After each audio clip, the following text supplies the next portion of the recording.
All right, good evening, everyone. Hopefully you're here to learn a little bit more about the United States Service Academies. My name is Leslie Felipe. I am one of the college counselors at Mountain View High School, and I'm also the parent of a United States Naval Academy midshipman class of 2026. So we're going to be going over an overview of the different academies today. And then again, we'll do a question and answer at the end. So we have 5 service academies, and starting with the United States Military Academy, also known as West Point. This is located in West Point, New York, founded in 1802. We also have the United States Naval Academy, located in Annapolis, Maryland, founded in 1845. We have the United States Air Force Academy, located in Colorado Springs, Colorado, founded in 1954. And then we also have the United States Merchant Marines Academy, a little lesser known. It is located in Kings Point, New York, founded in 1903. And lastly, we have the United States Coast Guard Academy, located in New London, Connecticut, founded in 1876. So the mission statement of our U.S. Service Academies is to provide instruction and experience for all cadets and midshipmen so that they graduate with the knowledge and character essential to leadership and the motivation to become career officers in the U.S. military. So what are some of the benefits of attending a service academy? Students will receive a world-class education for free. So this is a 4-year bachelor's degree, free of tuition, room and board, and everything else that comes along with it. We have free medical and dental benefits as soon as they start. They are guaranteed a job graduation as an officer in the U.S. military. It's an honor for them to serve our country, and they will also gain leadership skills and experiences unlike any other civilian college. They will also form lifelong bonds with fellow cadets or midshipmen. What are some of the realities of attending a service academy? Well, after graduation, they must serve 5 years in the military as active duty. Some fields require longer service, such as pilots are required to serve 7 years, and it really depends on the job you have once you commission as an officer into the military. It is a highly regimented program. So students are basically told what to do from the moment they wake up until they go to bed. They are very restricted in their time. They not only take academic classes, but they are required to fulfill military service. They have to do extracurriculars and athletic programs as well. Again, a very heavy workload. So at a civilian college, many times students will take 3 to 4 classes. In the academy, students are taking 6 classes along with all the other duties they have to serve in the military. And it is a very restricted social life. So they have to check in on the weekends. Many times they're only allowed 1 day a week to leave campus. It does get a little bit easier as they get older, but it is a very restricted social life. During the summer, they're only allowed to come home about 3 to 4 weeks in the summer. So they have 3 different blocks in the summer, and the 2 are service oriented, and they get come for 1 3 to 4 week block. What are the eligibility requirements? So to be eligible, you have to be a citizen of the United States, of good moral character, unmarried, with no dependents, and be at least 17, but less than 23 years of age by July 1 of the year you would enter.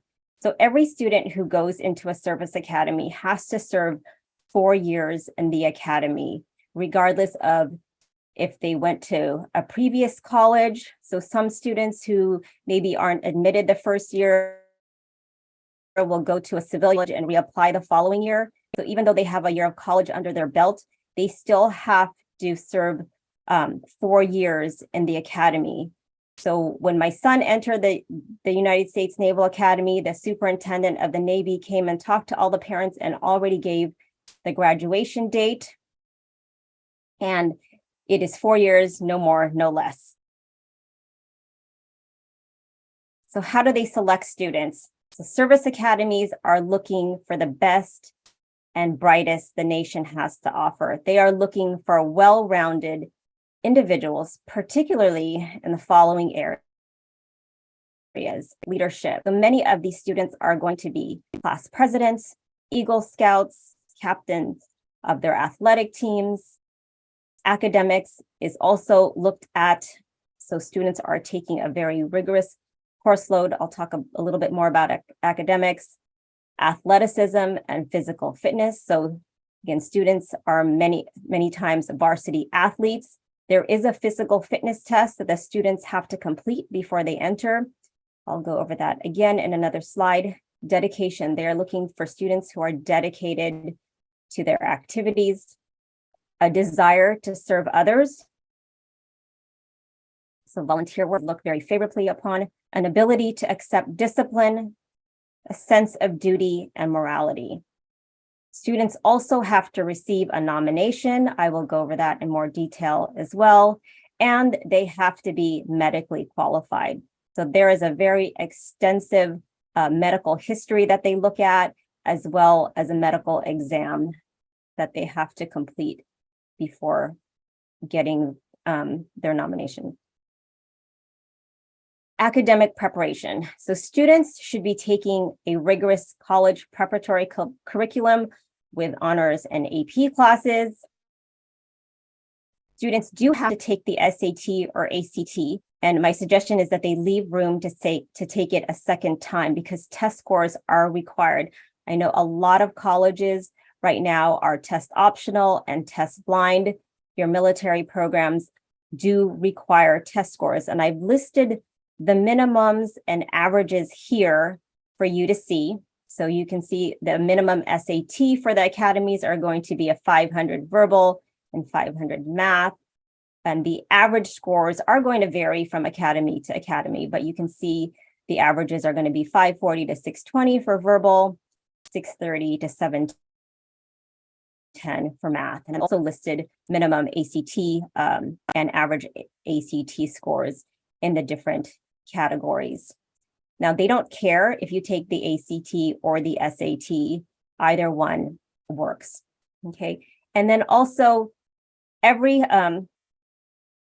midshipman or cadet to be from the top 25% of their class. Now, this data was taken from the White House, and the academies have to take students from all 50 states and have representation from all the different districts in the United States. And I would say that in our area and the Bay Area, it is a very competitive area. So I would think that students are going to be closer to the top 10% of their class rather than the top 25% academically. Physical preparation. So prospective cadets or midshipmen are going to be given what's called the candidate fitness assessment, and it consists of a ball throw. So this is a little different than just shooting a basket. Students actually are on their knees and they throw the basketball as far as they can. They also have to do pull-ups. Women are allowed a flexed arm hang, a shuttle run, modified sit-ups, push-ups, and a 1 mile run. All of these events have to be done in one sitting and they are timed. Okay. So the purpose of these tests are to evaluate a candidate's upper body strength and endurance. Now, the requirements are going to vary from academy to academy. So you're going to want to check those requirements on each site. All right, nominations. I know this is the area that people tend to have the most questions about. So students have the ability to apply to 4 nominating sources. So one is your local House representative. Most students if you live in Mountain View, you are in District 18, represented by Anna Eshu. For students, this is the most likely nomination that you're going to get because it is our local one. Students can also apply to the 2 U.S. senators from California, so Dianne Feinstein and Alex Padilla, and then to the Vice President of the United States. So my recommendation is that you apply to all possible nominating sources, and just keep in mind that the application and requirements and deadlines are going to differ for each nominating source. It is going to be very similar to an actual college application. They will ask for transcripts, essays, letters of recommendation. They'll ask for your SAT or ACT scores. And then if you are chosen, they will invite students for an interview. And then for each available spot that they have, they can nominate 10 candidates.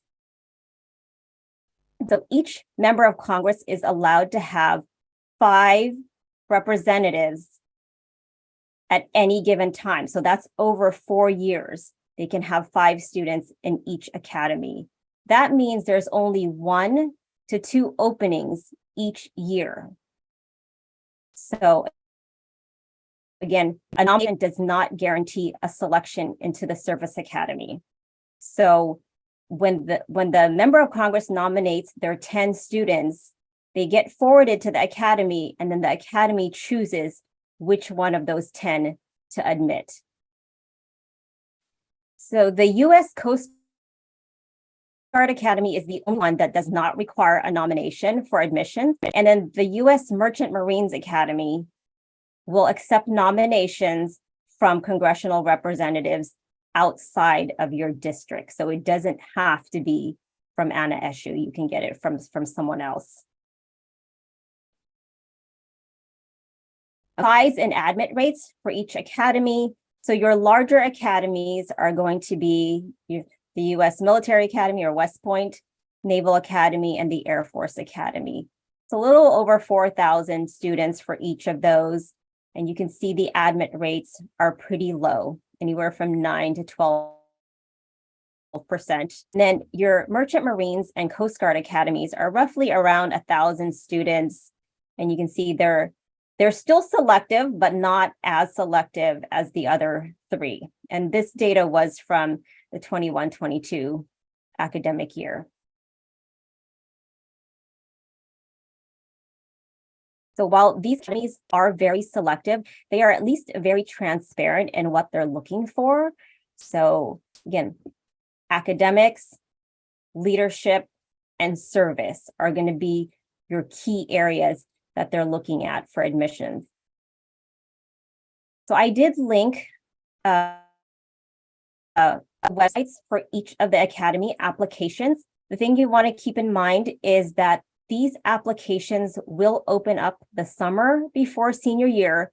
So applications to the academies, students will want to start them a lot earlier than they would with the regular applications. Most of your civilian college applications you'll be working on in the fall when school starts. These you need to start working on the summer before senior year because it's a very, very lengthy process. So again, you'll be applying to the academy, but you'll also be applying to your nominating sources as well. Okay, and in preparation for the service academies, I do recommend the summer programs. Now, these are not required for admissions, but I think they can help give students an idea if the military life is right for them. Okay, so each of them, except for the Merchant Marines, has a summer STEM programs for rising 9th through 11th graders. They are housed on the academy campuses, and students will be able to test their problem solving, creativity, and collaboration skills, and be able to to stay in the dorms on campus and get a feel for what it's like. And then the summer after your junior year, they have what's called summer seminar. So these applications tend to open up in December through April, depending on the academy. And it's really an introduction to life at the academy, where they will be able to experience the academic, athletic, and professional training that the cadets and midshipmen go through. And they are also able to do their candidate fitness tests while they're there, okay? So the application to the summer seminar serves as a preliminary application into that academy if the student chooses to continue on with that. I did put the application dates for the summer programs on there for this year, if anyone is interested. I believe it's just the Naval Academy and the Coast Guard that are still open at this time. Okay, and then lastly, I did want to mention ROTC programs. These are not part of the academy, but many students who apply to the academies will also apply to ROTC programs. ROTC stands for the Reserve Officer Training Corps. So students will graduate as officers just as they would in the academies, but they'll do it at a civilian college. Okay, so this is a great program for students who want to serve in the military as officers, but maybe want a more traditional college experience. There are 3- and 4-year scholarships available for students to help pay for college, and it is up to full tuition. And then many of the colleges will also subsidize housing for ROTC students. These are competitive scholarships that the students must apply for. These applications also open up during the summer before senior year. And I have linked the websites for the different programs that you have there. And that concludes the presentation portion. And